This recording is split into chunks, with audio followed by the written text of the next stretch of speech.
Hey everyone, welcome back to my channel. मैं doctor Rajni again आपके सामने एक नए टॉपिक या नए डिस्कशन के साथ आई हूँ। आज हम डिस्कस करने वाले हैं डिस्प्यूट। अभी हाल ही में नेपाल का एक डिस्प्यूट चल रहा है और नेपाल का जो डिस्प्यूट है हमारे पॉलिटिकल साइंस में एक बहुत ही इंपॉर्टेंट रोल प्ले करता है। ये इम्पॉर्टेंट क्यों है? क्योंकि सबसे बड़ा जो मेजर जो हमारे इंडियन कॉन्स्टिट्यूशन के अंदर आप देख सकते हैं, जिसको बोला जाता है आर्टिकल 19, जो फ्रीडम से रिलेटेड है। और फ्रीडम के अंदर ये फ्रीडम ऑफ स्पीच की बात करता है, फ्रीडम ऑफ एक्सप्रेशन की बात करता है। आप खुद को कैसे अभिव्यक्त करते हैं, खुद को कैसे बताते हैं, ये उसके बारे में बात करता है। सेम सिचुएशन वहाँ पर हो रही है। आखिर ये हुई क्यों? अगर हम नेपाल के डिस्प्यूट की बात करें तो वहाँ पर अभी तक जो देखा जा रहा है ये है कि सोशल मीडिया पर वहाँ पर बैन लगा दिया गया था। लाइक आपका एक्स ट्विटर हो गया और फेसबुक हो गया, इंस्टाग्राम हो गया, ईटीसी सोशल मीडिया के वहाँ पे जो रूल्स एंड रेगुलेशंस बनाए गए थे उनको फॉलो नहीं किया जा रहा था। और इसी के चलते वहाँ की गवर्नमेंट ने उस पर बैन लगवा दिया था। लेकिन ये बैन लगाना क्या ठीक है?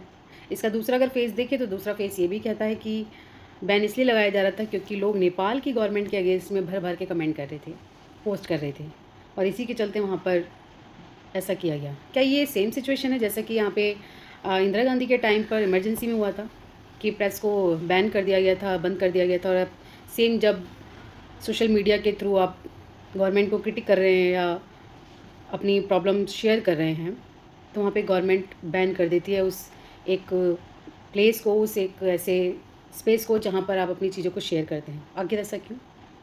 इसका एक सबसे बड़ा मेजर फैक्टर है बेरोज़गारी।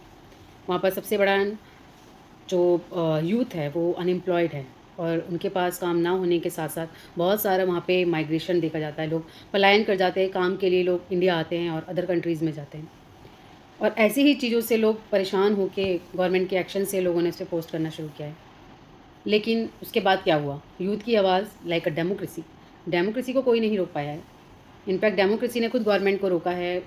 और अभी सेम सिचुएशन वहाँ पर है कि तख्ता पलट हो गया है। जब वहाँ पर यूथ ने अपना दावा बोल दिया और बोला कि ये ठीक नहीं है, इसके अगेंस्ट में प्रोटेस्ट करने लगे, तो सिचुएशन ये हुई कि जो वहाँ के प्राइम मिनिस्टर हैं अपनी गद्दी छोड़कर चले गए, रिज़ाइन कर दिया। नेताओं के घरों के आगे लोग प्रोटेस्ट कर रहे हैं और धीरे धीरे करके सारे मिनिस्टर जो हैं एक एक करके अपनी सीट छोड़ रहे हैं, रिज़ाइन कर रहे हैं। तो ये एक गेम है डेमोक्रेसी का जो अपनी पावर को बताता है, जैसा कि फूको ने कहा है। और सेम वही है आर्टिकल 19 जो बताता है कि हमारे इंडियन कॉन्स्टिट्यूशन में फंडामेंटल राइट्स आर्टिकल 19 और आर्टिकल 19 के साथ जो अदर कॉन्स्टिट्यूशन के थ्रू दिए गए आर्टिकल्स हैं वो कितनी पावर में हैं। कैसे हमारे यहाँ के जो आर्टिकल जितने भी फंडामेंटल राइट्स के अंदर आते हैं, जिसको हम आर्टिकल 32 एंड 226 जो कि सुप्रीम कोर्ट और हाई कोर्ट के थ्रू आपको प्रोटेक्शन देते हैं, सेम वहाँ पर अगर प्रॉब्लम होती है तो कैसे यूथ अपनी आवाज़ उठाकर अपने अधिकारों के लिए लड़ सकता है। आपका इस पर क्या ओपिनियन है? क्या यूथ का ऐसा करना, गवर्नमेंट की जितनी प्रॉपर्टी हैं उसको मतलब उसको तोड़ फोड़ करना, उसको ख़राब करना, उसको डैमेज करना, क्या ये सही है? गवर्नमेंट के एक्शंस को अपने हाथों में ले लेना, क्या ये सही है?